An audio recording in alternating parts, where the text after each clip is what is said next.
Imagine standing in the cradle of civilization itself, where the first cities rose from the plains, where humanity first learned to write, where the first laws were carved in stone, and where empires rose and fell for 3,000 years. Tonight, I'm going to take you to a place that gave birth to almost everything we consider civilized. Writing, mathematics, astronomy, literature, law, and organized government.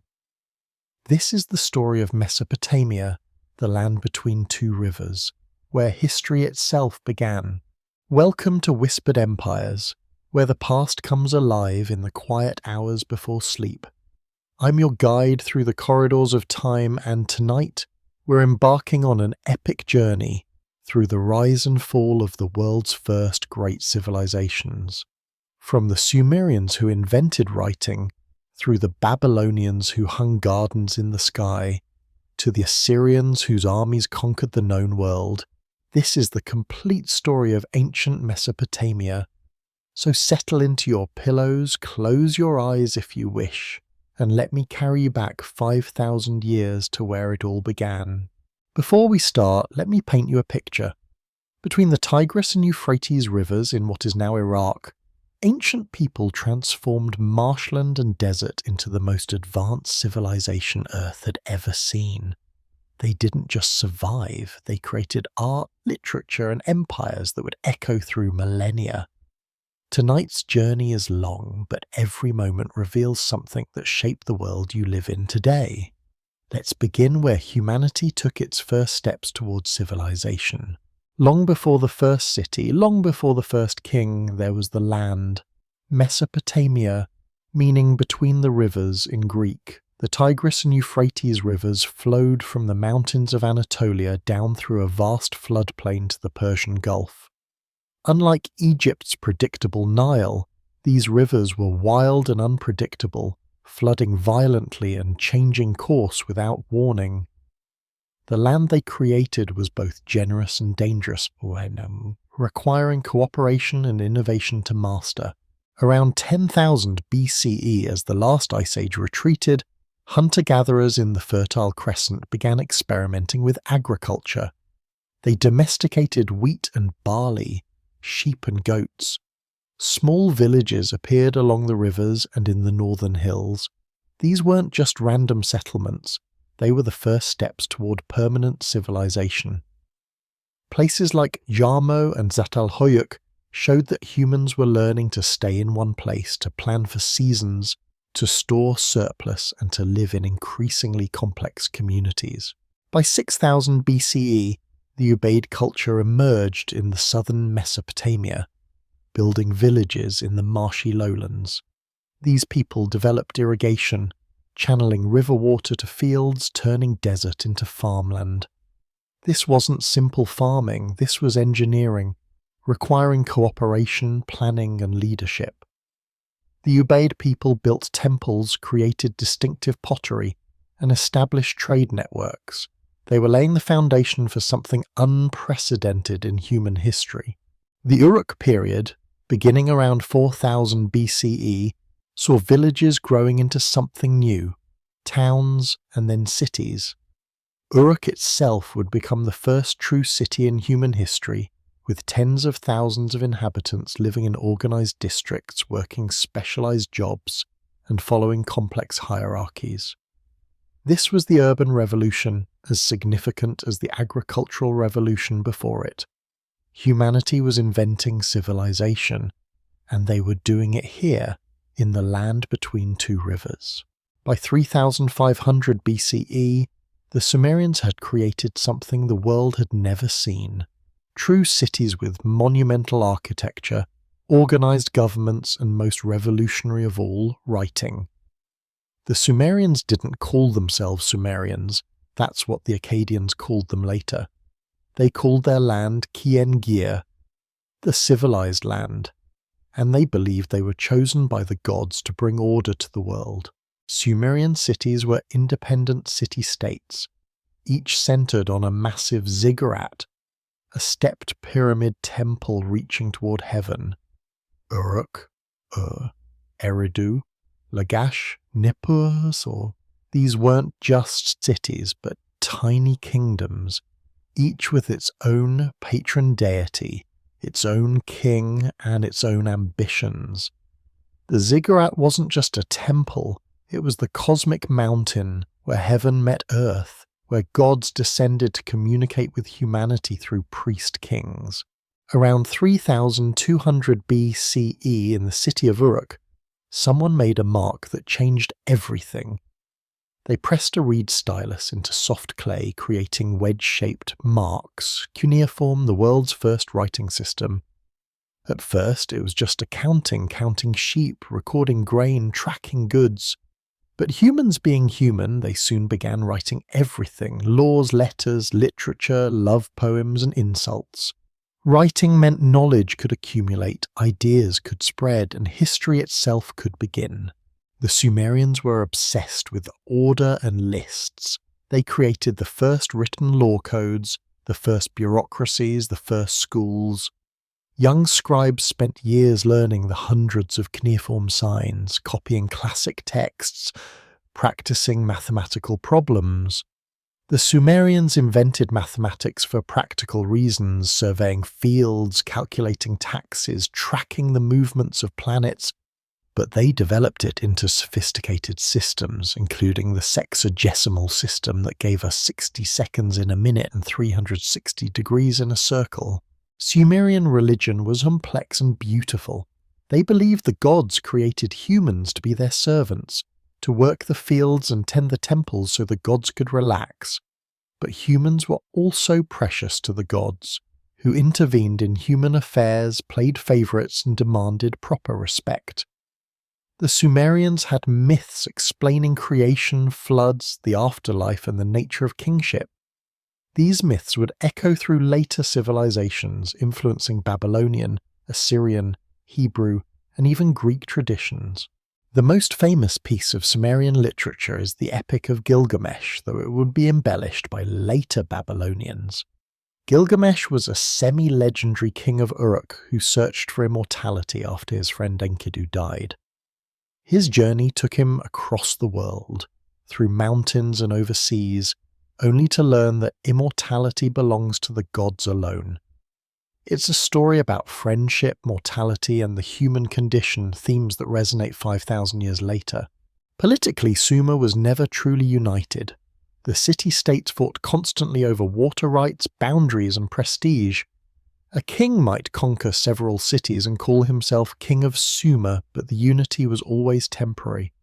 The Sumerian king list, a document recording all the kings from before the flood to historical times, claims some kings reigned for tens of thousands of years, clearly mythological but showing how Sumerians tried to organize their past. Around 2350 BCE, a Semitic-speaking people from the north began to challenge Sumerian dominance. They'd been living alongside the Sumerians for centuries, serving as merchants, soldiers, and administrators. Now they were ready to rule. Their leader was Sargon of Akkad, and he would create the world's first empire. Sargon of Akkad is one of history's most legendary figures, wrapped in myth and propaganda. According to legend, he was born in secret, placed in a basket of reeds, and set adrift on the Euphrates, a story that would later echo in the tale of Moses. He was raised by a gardener, became a cupbearer to the king of Kish, and eventually seized power, founding the city of Akkad and building an empire. Between 2334 and 2279 BCE, Sargon conquered all of Sumer, then expanded north into Syria, east into Elam, and west to the Mediterranean. He created the first multi-ethnic empire, ruling over Sumerians, Akkadians, Elamites, and others. His innovation was military, a professional standing army loyal to him personally, not to any city. He installed his daughter Enheduanna as High Priestess of Ur, making her perhaps the first named author in history, writing hymns that praised both the gods and her father's empire.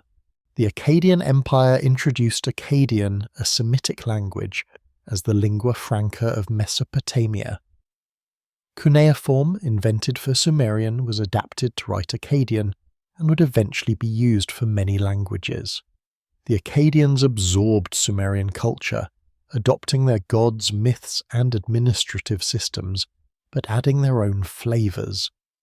This cultural synthesis would define Mesopotamian civilization for millennia. Sargon's grandson Naram-Sin declared himself a living god, the first Mesopotamian king to do so.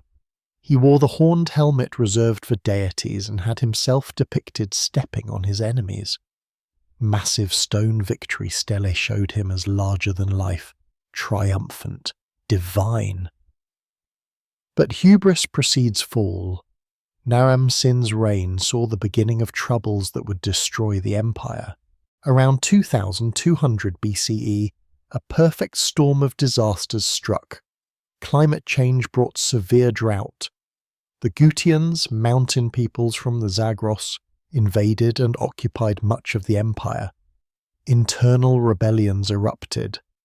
The centralized administration collapsed, cities were abandoned, and Akkad itself disappeared so completely that archaeologists still haven't found it. The world's first empire had lasted less than 2 centuries, but it had shown what was possible and what was fragile. After a century of chaos, Sumerian city-states reasserted themselves. Gudir of Lagash built temples and left beautiful statues of himself in prayer, but he was overshadowed by the kings of Ur, who created the last great Sumerian dynasty, the third dynasty of Ur, ruling from approximately 2112 to 2004 BCE. Ur-Nammu, founder of Ur-3, created one of history's earliest law codes, predating Hammurabi by 3 centuries. Unlike later eye for an eye justice, Ur-Nammu's laws often prescribed fines rather than mutilation for crimes. He also began building the Great Ziggurat of Ur, a massive stepped pyramid that still partially stands today, a testament to Sumerian architectural ambition and religious devotion. Ur-3 was remarkably bureaucratic.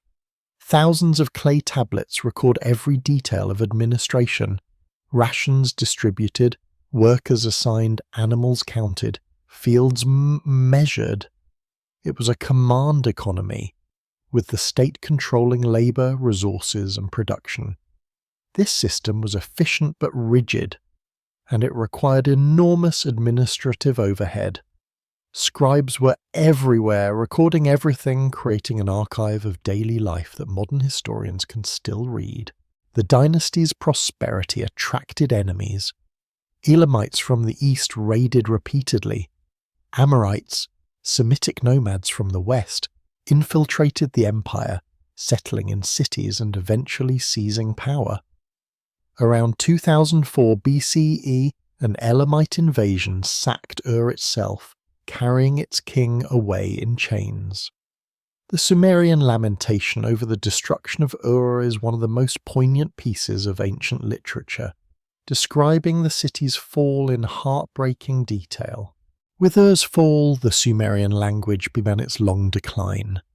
Sumerian would continue to be used for religious and scholarly purposes for another 2,000 years, like Latin in medieval Europe, but as a spoken language, it was dying.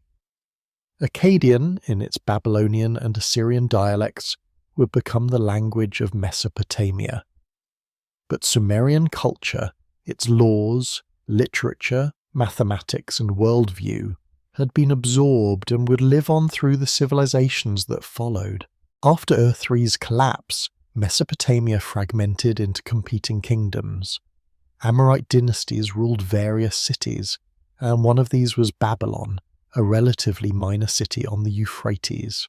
Under the Amorites, Babylon would rise from obscurity to become the most famous city in Mesopotamia, synonymous with power, wealth, and eventually biblical wickedness. Hammurabi, 6th king of Babylon's first dynasty, took the throne around 1792 BCE. For the first 3 decades of his reign, he was a careful diplomat, maintaining Babylon's independence while more powerful neighbours fought each other. He built canals, administered justice, and played the patient game of diplomacy. But Hammurabi was watching, waiting, learning his enemy's weaknesses. In his 30th year, Hammurabi struck. He conquered his neighbours one by one, Larsa, Eshnunna, Murray, in a series of brilliant campaigns. By 1755 BCE, he ruled all of Mesopotamia from the Persian Gulf to Assyria. He had created a new empire centered on Babylon, and he needed to hold it together not just with military might but with law. The Code of Hammurabi, inscribed on a massive stone stela around 1754 BCE, is one of history's most famous legal documents. It contains 282 laws covering everything from property rights to family law to wages for various professions. The punishments were often harsh. If a man put out the eye of another man, his eye shall be put out. If he break another man's bone, his bone shall be broken. But the code also protected the weak from the strong, regulated fair wages, and established the presumption that written law, not royal whim, governed justice. Hammurabi's code wasn't the first law code, but it was the most comprehensive and best preserved. The stela shows Hammurabi receiving the laws from Shamash, the sun god of justice, emphasizing that these weren't arbitrary royal edicts but divine law. This connection between law and divine authority would influence legal thinking for millennia, from Hebrew law to Islamic law to European concepts of divine right. Old Babylonian society was complex and stratified. At the top were nobles and priests, then free citizens, then mushkenu, a dependent class, and at the bottom, slaves. But even slaves had some rights under Hammurabi's code. They could own property, do business, and buy their freedom. Women's rights were mixed. They could own property and do business, but were largely under male authority. Marriages were contracts, and divorce was possible under certain circumstances. Babylonian mathematics and astronomy reached new heights. They used a sophisticated place-value number system, solved quadratic equations, calculated compound interest, and tracked planetary movements with remarkable accuracy. Their astronomical observations were driven partly by astrology.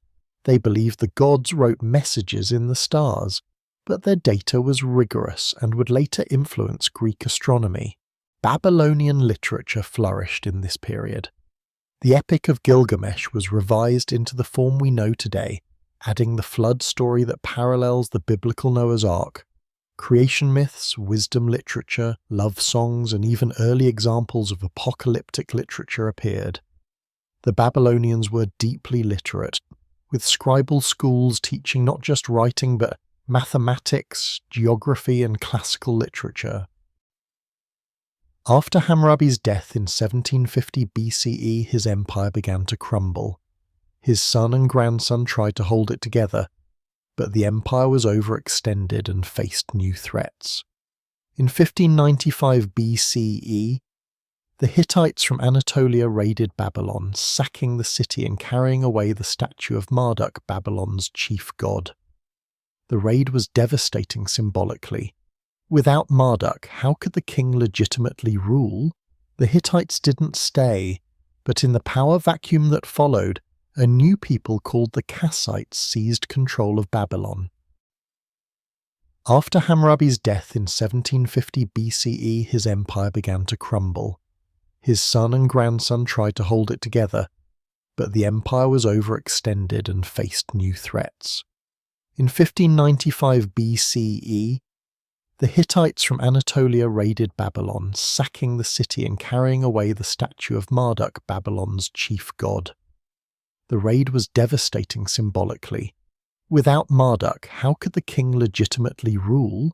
The Hittites didn't stay, but in the power vacuum that followed, a new people called the Kassites seized control of Babylon. Assyria, named for its capital Ashur and its patron god of the same name, had always been on Mesopotamia's periphery. Located in the northern Tigris Valley, it was poorer than southern Mesopotamia, but strategically positioned on the trade routes between Anatolia, Syria, and Mesopotamia. The Assyrians had been merchants and traders in the old Assyrian period. 2000 to 1750 BCE, establishing trading colonies in Anatolia and becoming wealthy from commerce.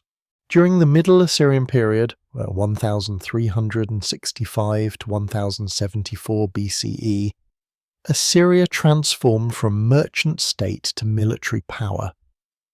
Ashur-uballit I declared himself king of Assyria around 1365 BCE, asserting independence from Mitanni, the kingdom that had dominated the region. His successors built on his work, expanding Assyrian territory through conquest. They developed a military tradition that would make Assyria synonymous with martial prowess and terrifying efficiency. The greatest Middle Assyrian king was Tiglath-Pileser I, 1114 to 1076 BCE. He campaigned in all directions, north into Anatolia, west to the Mediterranean, south into Babylonia. His annals boast of conquering 42 lands and their kings, of receiving tribute from Phoenician cities, of hunting elephants in Syria. He was a warrior, but also a scholar who collected tablets for Assyria's growing libraries and rebuilt Ashura's temples. Middle Assyrian society was militaristic and hierarchical. The king was the representative of the god Ashur on earth, and his primary duty was to expand the god's territory through conquest. Assyrian religion shared Mesopotamian traditions but emphasized duty, loyalty, and martial virtue. Ashur was a warrior god and his people were expected to emulate him. This ideology would drive Assyrian expansion for centuries. Middle Assyrian laws preserved on tablets show a harsher society than Hammurabi's Babylon. Women had fewer rights, punishments were more severe, and there was a strong emphasis on honor and revenge. Yet Assyria was also developing sophisticated administrative systems, managing conquered territories through governors, collecting taxes, and maintaining royal roads for communication and troop movement. Around 1200 BCE, the Bronze Age collapse struck. The same upheavals that destroyed the Hittite Empire and weakened Egypt affected Assyria. Aramean tribes invaded from the Syrian desert, cutting trade routes and raiding cities. Assyria contracted, barely maintaining control of its heartland. For over a century, Assyrian kings struggled just to survive, but this crucible would forge Assyria into something even more formidable. Around 911 BCE, Adad-nirari II began what historians call the Neo-Assyrian period. He started the process of reconquest, slowly pushing the Arameans back and reasserting Assyrian power. His successors would continue this expansion, but they would transform it into something unprecedented. A professional military machine of such power and sophistication that it would conquer the entire Near East. The Neo-Assyrian Empire, 911 to 609 BCE, became the most powerful military force the ancient world had yet seen. At its height, it stretched from Egypt to the Persian Gulf, from Anatolia to the Arabian Desert. It wasn't just an empire of conquest, but an empire of administration, propaganda, and calculated terror designed to prevent rebellion before it started.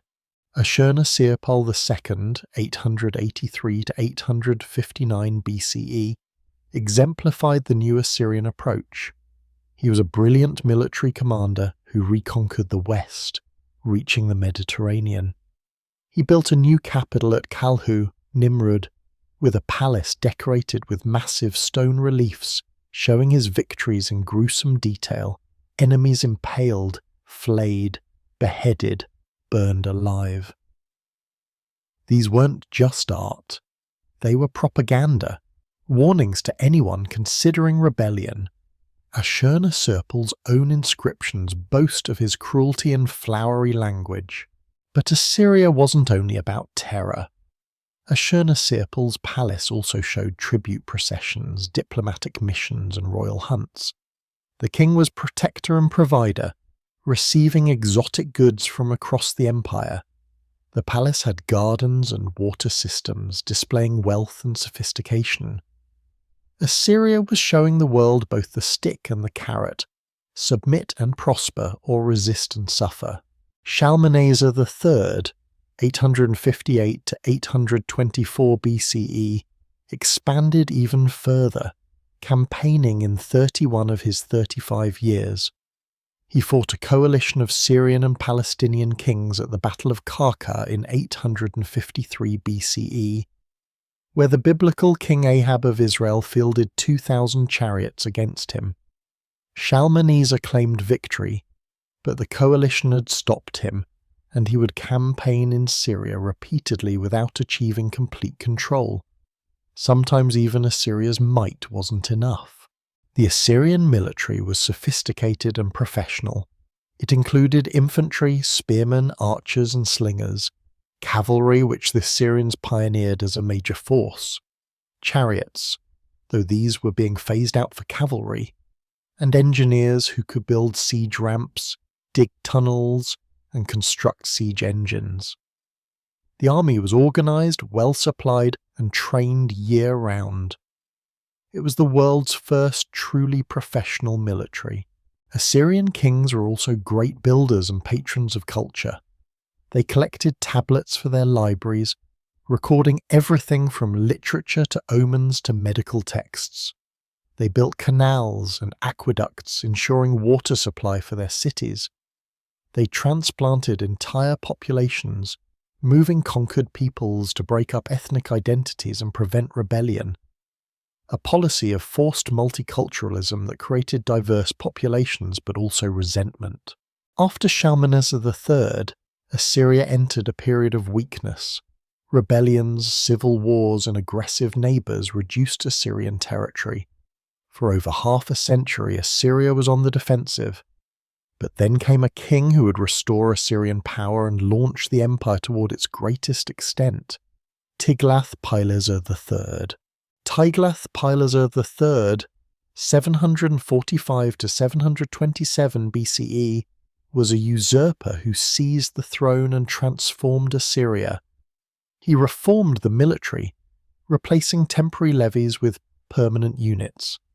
He reorganized the administration, replacing hereditary governors with appointed officials loyal to the king. He conquered methodically, first securing Babylonia, then moving west into Syrian Palestine, forcing even Israel and Judah to pay tribute. His son Shalmaneser V conquered the northern kingdom of Israel, besieging its capital Samaria for 3 years before it fell. His successor Sargon II, named after the ancient Akkadian king, completed the conquest, deporting the Israelites and repopulating the land with other peoples, the origin of the Samaritans. This is the Assyrian deportation that the Hebrew Bible describes, and it entered Jewish consciousness as defining trauma. Sargon II built a completely new capital, Dur-Sharakin, fortress of Sargon, on a scale to rival any previous Mesopotamian city. Its walls enclosed over a square mile, with a massive palace complex decorated with guardian lamassu, human-headed winged bulls that symbolized divine protection.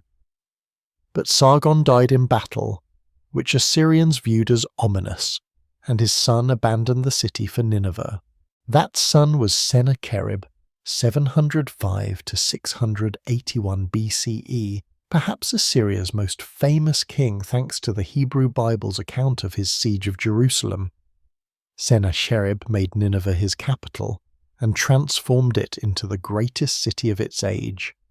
He built the palace without rival, brought water through sophisticated aqueducts, and created parks and gardens.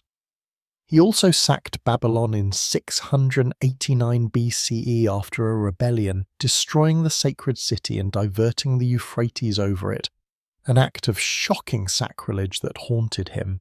Sennacherib's own sons assassinated him in 681 BCE, possibly in revenge for Babylon's destruction.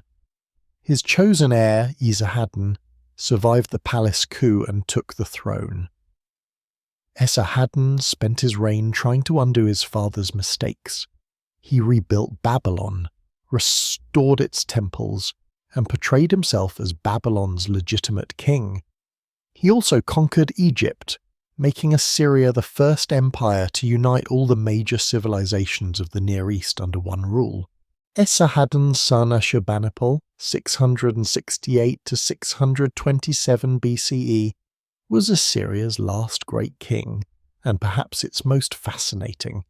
He was a warrior who crushed rebellions in Egypt, Elam, and Babylon, but he was also a scholar who could read Akkadian and Sumerian, write cuneiform and quote classical literature. He called himself the king who knows wisdom, and he would create something that survived his empire, the greatest library of the ancient world. Ashurbanipal's military campaigns were typical Assyrian efficiency. When Egypt rebelled, he crushed it, sacking Thebes in 664 BCE, an event that shocked the ancient world. When his brother Shamash-Shumukin, whom he'd made king of Babylon, rebelled, Ashurbanipal besieged Babylon for 3 years until famine forced its surrender and his brother's death. When Elam supported Babylon's rebellion, Ashurbanipal destroyed it so thoroughly that Elam as a political entity ceased to exist. But Ashurbanipal's true legacy was his library at Nineveh. He sent scribes throughout his empire to copy or collect tablets, literature, science, medicine, omens, rituals, letters, administrative documents, everything. He boasted of having tablets that dated back before the flood. His library eventually contained over 30,000 tablets, making it the most comprehensive collection of Mesopotamian knowledge ever assembled. When archaeologists excavated Nineveh in the 19th century, they found Ashurbanipal's library buried in the ruins. These tablets revealed Mesopotamian civilization to the modern world. The Epic of Gilgamesh, Enuma Elish, the Babylonian creation epic, mathematical texts, medical treatises, astronomical observations. Without Ashurbanipal's library, our knowledge of ancient Mesopotamia would be vastly diminished. Ashurbanipal's palace reliefs show not just military victories but also sophisticated royal culture. The famous garden party relief shows the king and queen dining in a garden while the severed head of the defeated Elamite king hangs from a tree, a striking combination of civilization and brutality that characterized Assyria. Other reliefs show royal lion hunts, where the king demonstrated his courage and strength by killing lions released from cages. Despite his power, Ashurbanipal's late reign saw problems. Egypt broke away completely. The empire was overextended, expensive to maintain, and increasingly reliant on foreign troops. Ashurbanipal's successors were weak and faced civil war. After his death around 627 BCE, Assyria entered a rapid decline that would end in catastrophe within 2 decades. The empire that had terrorized the Near East for centuries suddenly crumbled.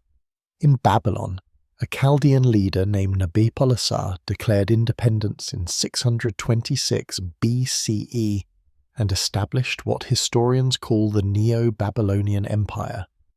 In Iran, the Medes were uniting into a powerful kingdom. These two powers would form an alliance that would destroy Assyria completely. Between 615 and 609 BCE, the Medes and Babylonians systematically conquered Assyrian cities. Ashur fell in 614 BCE. Nineveh, the great capital, fell in 612 BCE after a 3-month siege. The Babylonian Chronicle describes the sack of Nineveh matter-of-factly, but we can imagine the great city burning, its palaces looted, its population slaughtered or enslaved. A remnant of the Assyrian army fled west, but by 609 BCE, Assyria had ceased to exist. The empire that had lasted 3 centuries and seemed invincible had been obliterated. From Assyria's ruins rose a new Babylon, greater than ever before. The Neo-Babylonian or Chaldean Empire 626 to 539 BCE would make Babylon the most magnificent city of the ancient world, a place of such splendor that it entered legend. Under Nebuchadnezzar II, Babylon would achieve its greatest glory and create some of the wonders of the ancient world. Nabopolassar, founder of the dynasty, spent his reign consolidating power and fighting Assyria. His son Nebuchadnezzar II, 605 to 562 BCE, was the true builder of Neo-Babylonian glory. Coming to the throne as a young man, he would rule for 43 years, transforming Babylon from a city into a wonder. His name would enter the Hebrew Bible as the oppressor of the Jews, but also as a great king whose madness and restoration demonstrated God's power. Nebuchadnezzar was first a warrior. At the Battle of Carchemish in 605 BCE, he crushed the Egyptian army and established Babylonian control over Syria and Palestine. When Jerusalem rebelled in 597 BCE, he besieged it, deposed the king, and carried much of the population to Babylon. When Judah rebelled again in 589 BCE, he returned, besieged Jerusalem for 2 years, destroyed the temple, and deported the Jews, the beginning of the Babylonian exile. But Nebuchadnezzar was more than a conqueror, he was Babylon's greatest builder. He rebuilt the city on a scale that dwarfed previous eras. He constructed massive defensive walls so thick that chariot races were held on top. He built the Ishtar Gate covered with blue-glazed bricks and the reliefs of dragons and bulls, leading to the processional way. He expanded the Temple of Marduk and its ziggurat, Etemenanki, possibly the inspiration for the Tower of Babel. Most famously, Nebuchadnezzar supposedly built the Hanging Gardens of Pshur, one of the 7 wonders of the ancient world. Ancient sources say he built them for his Median wife, who missed the green mountains of her homeland. These gardens supposedly rose in tiers, irrigated by the sophisticated hydraulics, creating a green mountain in the flat Babylonian plain. However, no archaeological evidence has confirmed their existence, and some historians think they might have been in Nineveh instead, or perhaps were entirely legendary. Neo-Babylonian culture was deeply conservative, looking back to ancient traditions. Scribes copied texts from the Old Babylonian period and even earlier Sumerian works. Temples were rebuilt on ancient foundations. The past wasn't just respected but idealized. The Neo-Babylonians saw themselves as restorers of ancient glory, not innovators. This retrospective orientation would characterize Babylonian culture until its end. The Jewish exiles in Babylon experienced their captivity as trauma, but many thrived. They maintained their identity, compiled and edited their scriptures, and developed synagogue worship to replace the destroyed temple. Some rose to positions in Babylonian administration. The experience fundamentally shaped Judaism, giving it its canonical texts, its emphasis on law and covenant, and its sense of surviving among powerful empires. Nebuchadnezzar's successors were weaker. His son Evil Merodach, Amel-Marduk, ruled briefly before being assassinated. After several short-lived kings, Nabonidus came to power in 556 BCE. Nabonidus was scholarly and devout, but politically tone-deaf. He spent years in Arabia, neglecting Babylon and promoting the moon god Sin over Marduk, alienating the powerful priesthood. His son Belshazzar ruled as regent in Babylon, and it would be during his banquet that, according to the Bible, mysterious writing appeared on the wall foretelling Babylon's doom. That doom came from Persia. Cyrus the Great had united the Medes and Persians and was conquering a vast empire. In 539 BCE, his army approached Babylon. Rather than face a long siege, Babylonian elites, particularly the priest Nabonidus had alienated, opened the gates. Cyrus entered Babylon without a battle, presenting himself not as a conqueror, but as Marduk's chosen liberator from the impious Nabonidus. The Cyrus cylinder, a clay cylinder inscribed with Cyrus's account of his conquest, portrays him as restoring proper worship and freeing captive peoples to return home. This aligned with his general policy of religious tolerance and local autonomy under Persian oversight. For the Jews, this meant permission to return to Jerusalem and rebuild their temple, an event that shaped Judaism's self-understanding and gave Cyrus a uniquely positive portrayal in Hebrew scripture. With Cyrus's conquest, Mesopotamia became a province, eventually two provinces, Babylonia and Assyria, of the vast Persian Empire. Babylon remained an important city, serving occasionally as a royal residence, but it was no longer an independent power. The Persians respected Babylonian culture and traditions, allowing temples to function and Babylonian cuneiform administration to continue alongside Persian Aramaic systems. Under Persian rule, Mesopotamia remained economically vital. Its agriculture fed the empire, its cities were centers of trade, and its culture influenced Persian civilization. The Persians adopted Mesopotamian administrative practices, astronomical observations, and religious concepts. Some scholars see Zoroastrianism's dualism and its cosmic conflict between good and evil as influenced by Mesopotamian mythology. Babylon occasionally rebelled against Persian rule. Major revolts occurred during the reigns of Darius I and Xerxes I in the early 5th century BCE. After Xerxes crushed the rebellions, he stripped Babylon of much of its autonomy and removed the statue of Marduk from his temple, a devastating symbolic act that prevented anyone from legitimately claiming Babylonian kingship. Babylon's political importance declined, though it remained a major city. In 331 BCE, Alexander the Great defeated the Persian king Darius III at the Battle of Gaugamela, fought on Mesopotamian soil near ancient Nineveh. Alexander then entered Babylon in triumph, planning to make it his capital. He ordered the restoration of temples, particularly Marduk's ziggurat, presenting himself as a legitimate Mesopotamian king. But Alexander died in Babylon in 323 BCE at age 32, possibly from fever, poisoning, or excessive drinking. The mystery remains unsolved. After Alexander's death, his empire fragmented. Mesopotamia fell to the Seleucid Empire, ruled by Seleucus I Nicator, one of Alexander's generals. The Seleucids were Greek in culture and language, establishing Greek cities and promoting Hellenistic culture.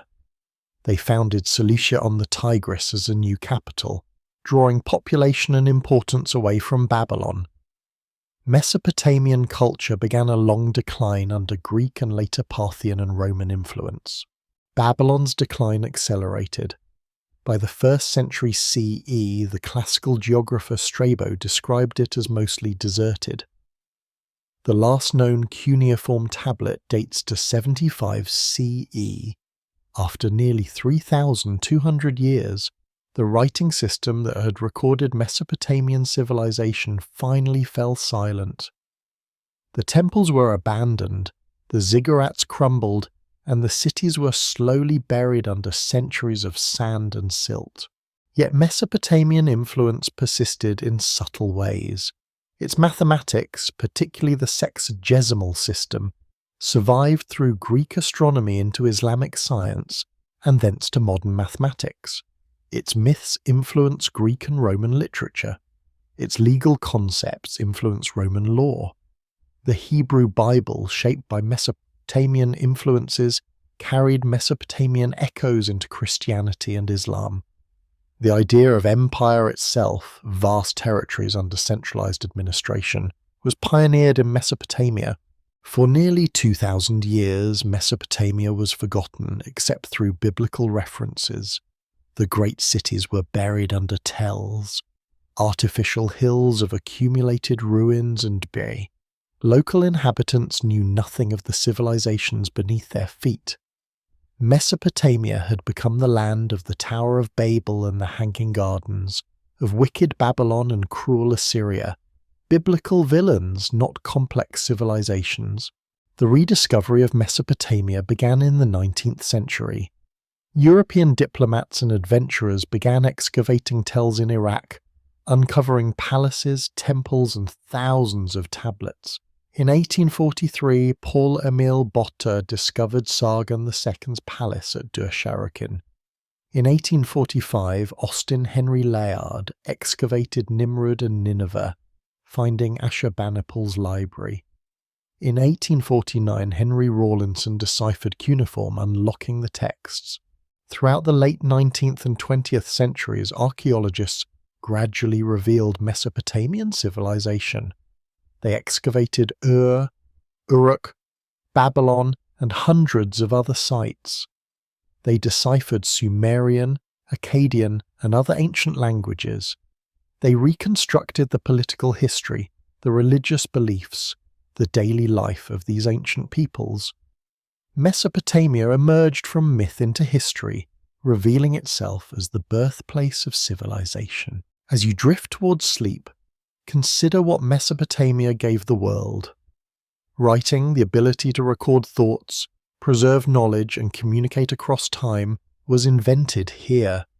Without writing, there is no history, no science, no accumulated human knowledge.